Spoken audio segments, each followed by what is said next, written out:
जरा सोचिए, दुनिया का सबसे बड़ा इन्वेस्टर जिसके पास खरबों डॉलर हैं, वो उस चीज के खिलाफ दांव लगा रहा है जिसे दुनिया की सबसे सेफ संपत्ति माना जाता है।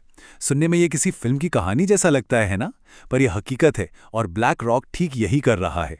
तो सवाल यही उठता है कि आखिर 10 ट्रिलियन डॉलर का ये महारत ही अमेरिकी अर्थव्यवस्था की लॉन्ग टर्म स्थिरता के खिलाफ क्यों जा रहा है। चलिए इस बड़ी और दिलचस्प पहेली को सुलझाते हैं। तो क्या इसका मतलब ये है कि ब्लैक रॉक सच में अमेरिका के खिलाफ कोई बड़ा दांव लगा रहा है? देखिए, असल में कहानी इतनी सीधी सादी नहीं है। ये कोई आंख बंद करके लिया गया फैसला बिल्कुल नहीं है, बल्कि एक बहुत ही सोची समझी और सटीक रणनीति का हिस्सा है।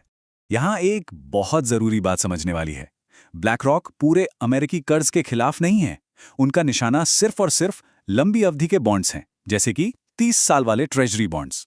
असल में ये बॉन्ड्स भविष्य के जोखिमों को लेकर ज्यादा सेंसिटिव होते हैं, और बस यहीं ब्लैक रॉक को एक बड़ा मौका नजर आ रहा है। तो चलिए अब उस सबसे बड़े सवाल पर आते हैं, आखिर ब्लैक रॉक ऐसा कर क्यों रहा है। इस रहस्य के केंद्र में 3 बड़ी वजह हैं जो इस पूरी रणनीति को ड्राइव कर रही हैं। पहली और शायद सबसे बड़ी वजह, ये चौंकाने वाली संख्या 38 ट्रिलियन डॉलर्स। जी हां, ये अमेरिका का सार्वजनिक कर्ज है और ये लगातार बढ़ता ही जा रहा है। ये एक ऐसी आर्थिक सुनामी की तरह है जिसे नजरअंदाज करना लगभग नामुमकिन है। तो ये जो 38 ट्रिलियन डॉलर का आंकड़ा है, ये 3 बड़े दबाव बना रहा है। पहला, सरकार लगातार नए बॉन्ड जारी कर रही है जिससे मार्केट में इनकी सप्लाई बहुत ज्यादा हो गई है। दूसरा, एआई रेवोल्यूशन की फंडिंग के लिए बड़ी बड़ी कंपनियां खरबों डॉलर का कर्ज उठा रही हैं, जो कि सरकारी बॉन्ड से पैसे के लिए सीधा मुकाबला कर रहा है। और तीसरा, बढ़ती महंगाई और विदेशी खरीदारों की घटती दिलचस्पी इन लंबी अवधि के बॉन्ड्स को पहले से कम आकर्षक बना रही है। तो हमने क्यों तो समझ लिया, अब आते हैं कैसे पर। आखिर ब्लैक रॉक ये दाव लगा कैसे रहा है। चलिए इस फाइनेंशियल कॉन्सेप्ट को बिल्कुल आसान भाषा में समझते हैं। देखिए, शॉर्ट सेलिंग का सीधा सा मतलब है किसी चीज की कीमत गिरने पर दाव लगाना। मान लीजिए एक निवेशक किसी से कोई चीज उधार लेकर उसे बाजार में बेच देता है, फिर जब उसकी कीमत गिर जाती है तो वो उसे सस्ते में खरीद कर वापस कर देता है, और बीच का जो अंतर होता है वही उसका मुनाफा होता है। बॉन्ड्स की दुनिया का एक सुनहरा नियम है, इसे हमेशा याद रखिएगा। कीमत और यील्ड यानी उस पर मिलने वाला रिटर्न हमेशा उल्टी दिशा में चलते हैं। जब बॉन्ड की कीमत बढ़ती है तो यील्ड घटती है, और जब कीमत गिरती है तो यील्ड बढ़ती है। ब्लैक रॉक का दाव इसी बढ़ती यील्ड पर है, मतलब कि गिरती कीमतों पर। लेकिन ब्लैक रॉक ये काम किसी आम निवेशक की तरह नहीं करता। वे बहुत ही एडवांस्ड तरीके अपनाते हैं, जैसे कि ट्रेजरी फ्यूचर्स जैसे डेरिवेटिव्स का इस्तेमाल करना, या फिर अमेरिकन बॉन्ड्स को शॉर्ट करके यूरोपियन बॉन्ड्स खरीदना, या बस अपने पोर्टफोलियो में लंबी अवधि के अमेरिकी बॉन्ड्स की मात्रा को बेंचमार्क से कम रखना। ये एक बहुत ही कैलकुलेटेड मूव है। अगर आपको ये विश्लेषण पसंद आ रहा है और आप अर्थव्यवस्था को आकार देने वाली इन बड़ी ताकतों को और गहराई से समझना चाहते हैं तो सब्सक्राइब करना मत भूलिएगा।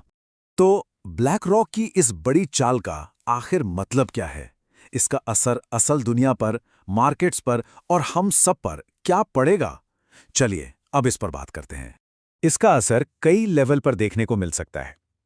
अमेरिकी अर्थव्यवस्था में सरकार से लेकर आम इंसान तक सबके लिए कर्ज लेना महंगा हो सकता है। ग्लोबल लेवल पर डॉलर के मजबूत होने से दूसरे देशों पर दबाव बढ़ सकता है, और हो सकता है कि निवेशक पारंपरिक निवेश से हटकर अपना पैसा सोने और बिटकॉइन जैसी चीजों में लगाना शुरू कर दे। और ये बात इस पूरी सिचुएशन को एक लाइन में बयां कर देती है। ब्लैक रॉक का ये कदम एक नए फाइनेंशियल दौर का संकेत है, जहां अब वो एसेट्स भी पूरी तरह रिस्क फ्री नहीं रहे जिन्हें कभी सबसे सुरक्षित माना जाता था। तो हम सब एक नए वित्तीय युग में कदम रख रहे हैं। चलिए अब तक की सारी मुख्य बातों को एक साथ जोड़कर देखते हैं और समझते हैं कि आगे क्या हो सकता है। आगे बढ़ने से पहले एक जरूरी बात, यह विश्लेषण सिर्फ शैक्षिक और जानकारी देने के मकसद से है। कोई भी निवेश का फैसला लेने से पहले एक क्वालिफाइड फाइनेंशियल एडवाइजर से सलाह लेना बहुत जरूरी है। और अंत में ये बड़ा सवाल, बढ़ते कर्ज और नए आर्थिक दबावों की इस दुनिया में क्या सेफ एसेट्स की धारणा अब बस अतीत की बात हो गई है? इस बारे में आपके क्या विचार हैं, हमें कमेंट्स में जरूर बताइए। अगर ये जानकारी आपको अच्छी लगी हो तो चैनल को सब्सक्राइब करना ना भूलें। आपका समर्थन ही हमें ऐसे और विश्लेषण बनाने की प्रेरणा देता है।